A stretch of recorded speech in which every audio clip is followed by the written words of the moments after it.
Dubai, the most luxurious place in the world. Just 50 years ago, Dubai was merely a small town in the middle of the desert. Today, Dubai serves as the luxurious face of the Middle East and the biggest attraction that part of the world has to offer.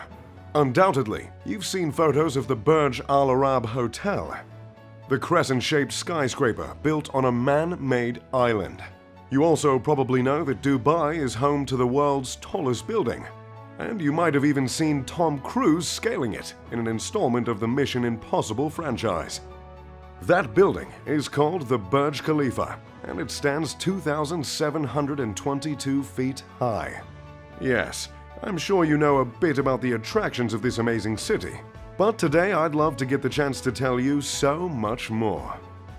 So, here's all the over-the-top, wildly expensive things you can find in Dubai. But first, a tiny history lesson.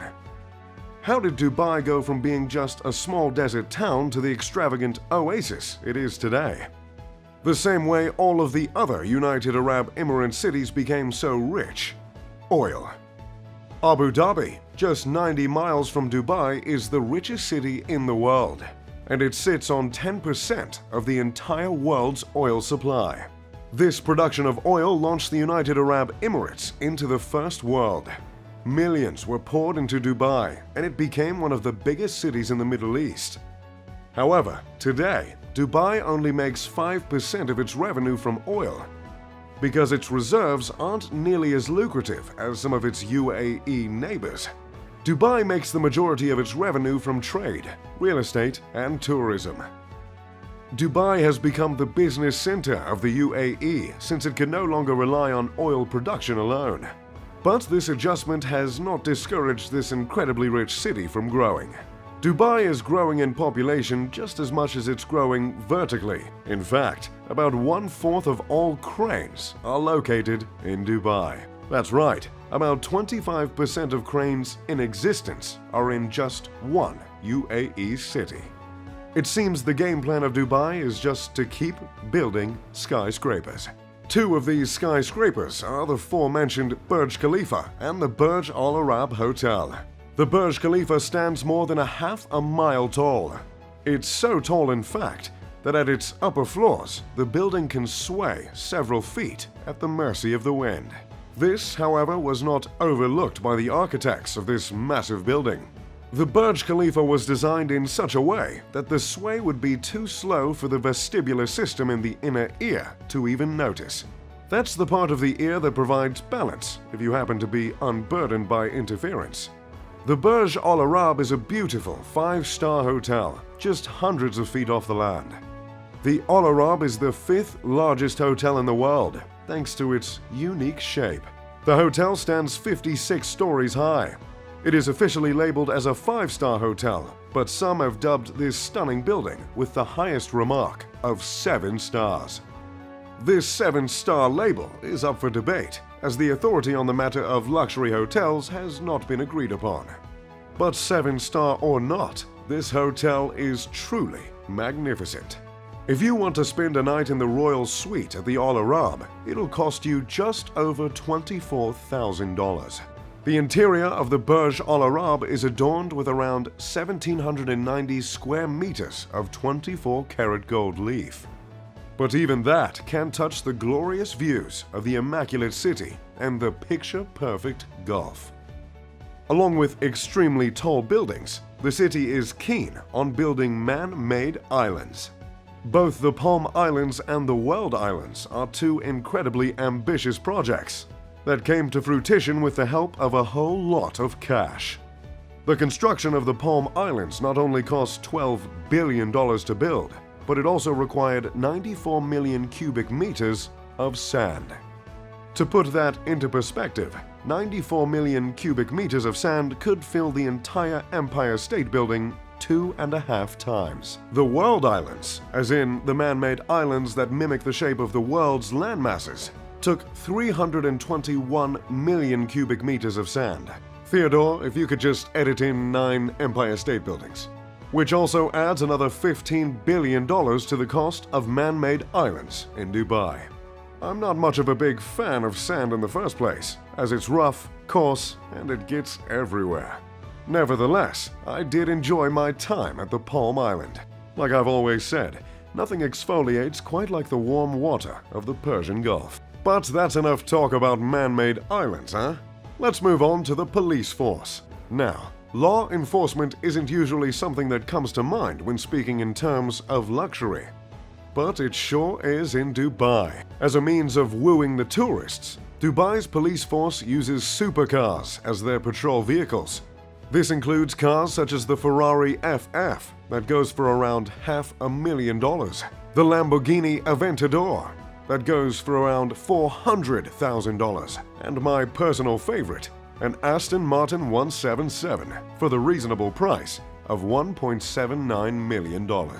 Trust me when I say this, nothing makes a man feel more like James Bond than flooring an Aston Martin 177.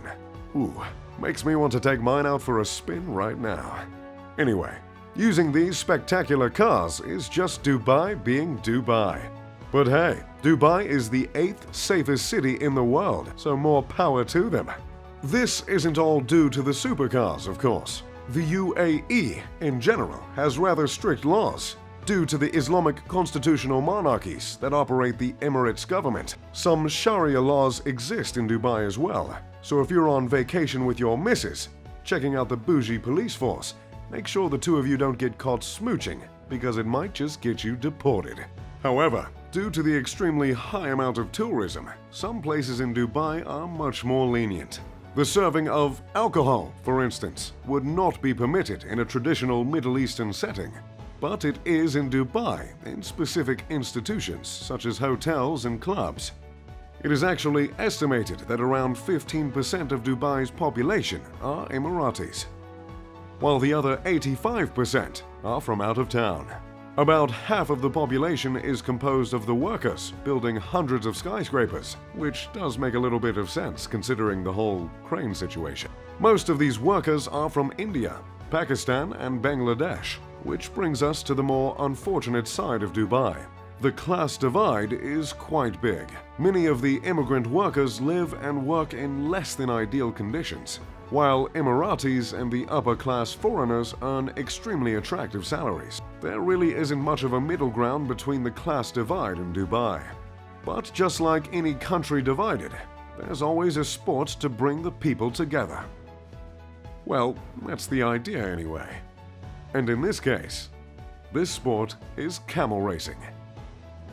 It's a bit of a sore subject for me, considering back in '96 I lost about $500,000 in a camel race to some sheik in Sharjah. But that was a different time. Camel racing in Dubai is almost equivalent to American football in the US. And Dubai's twist on the sport is that instead of children jockeys, they've began to use robots. You see, camel racing has a bit of a dark past. It used to be the case that small children would be forced to ride the camels, and that led to human trafficking. In less progressed areas in the Middle East, it still happens. But in Dubai, the children have been replaced with robots. And believe it or not, some of these little bots can cost up to $10,000. The camel that lost me that 500 grand was steered by a monkey. Now let's just move on from camel racing. In the future, Dubai has some rather insane plans in the works. Dubai is planning to build a completely climate-controlled area of the city that spans 4.3 miles. It was announced when Dubai's ruler, Sheikh Mohammed bin Rashid Al Maktoum, unveiled plans for the Mall of the World, a 48 million square foot mall of the world. This miniature city will have a retractable dome and will not only serve as a massive pedestrian mall, but will contain hotels and apartments, along with roads and parks. The massive structure will more than double the size of Monaco. The idea starts to make sense when you consider Dubai can reach temperatures of 115 degrees Fahrenheit regularly. But the idea begins to make less sense again when you consider the cost. The cost has not yet been determined officially, but estimates have been made in the tens of billions of dollars. And keep in mind, the price tag would be much higher if the workers were not dreadfully underpaid. The dome is planned to have 100 hotels and serviced apartments, totaling 20,000 rooms. It seems an audacious architectural feat. We've never known Dubai to aspire for anything less. Due to the speed at which Dubai has been growing, it never developed a standard address system. In fact, until 2015, instead of an address line on a mailing label, there was a space where residents could draw a map or write out specific instructions. Thankfully, they have established 10-digit numbers that serve as addresses, and I'm sure it's a whole lot easier to be a delivery driver in Dubai nowadays. So, that's Dubai for you. Oh, and I completely forgot. To top it all off, the mega-rich residents that live in Dubai don't send an ounce of their paycheck to the government. In Dubai, there is no income tax. Yet another feature that makes Dubai one of the most attractive places to stay on the planet. That's all I've got for you today. If you enjoyed the video, make sure to leave a like and subscribe. As always, I'm Mr. Luxury. Pip pip to doodly do.